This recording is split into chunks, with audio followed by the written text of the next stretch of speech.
Luke here with the Outdoor Boys YouTube channel, and I'm 150 miles north of the Arctic Circle. I'm going to be exploring Alaska. Heat music, heat music. Well, it took me about 14 hours to drive. Music. Here it's about -10 degrees Fahrenheit out here, but the sun's shining and there's no wind and it just feels wonderful. I've never explored this part of Alaska before and I'm kind of excited to look around. I'm going to try to get on top of that ridge about 2.5 miles away. See what I can see. It is bright out here. This is all caribou tracks. I heard a caribou was grazing on the lichen under the snow. You look right there, there's a grazing patch.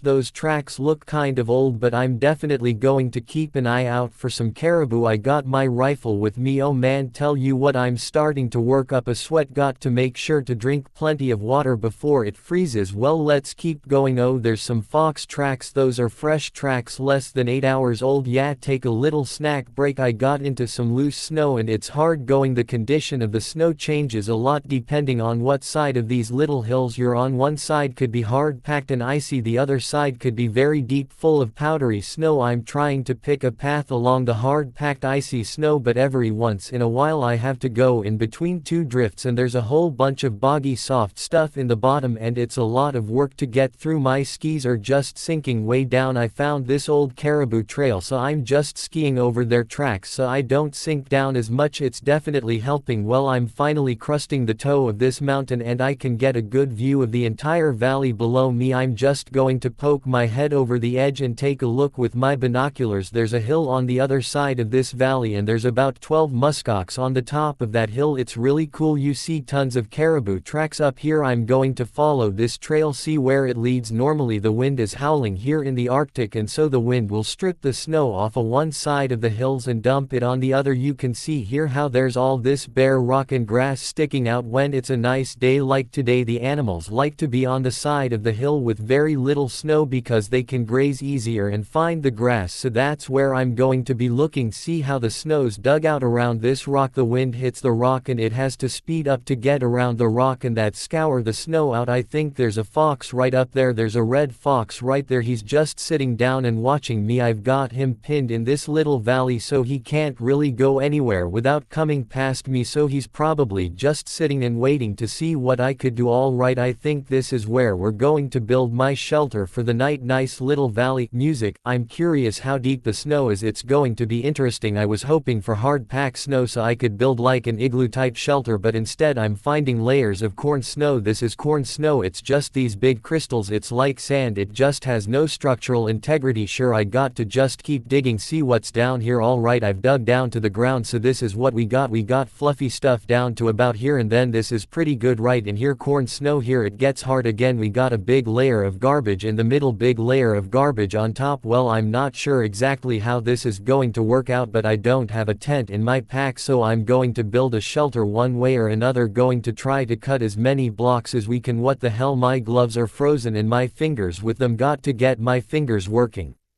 Again, I do not like this snow. It is feeling super sketchy. I'm going to try to cut a snow cave into this pile. We'll kind of go in a little bit and see how it goes. Music.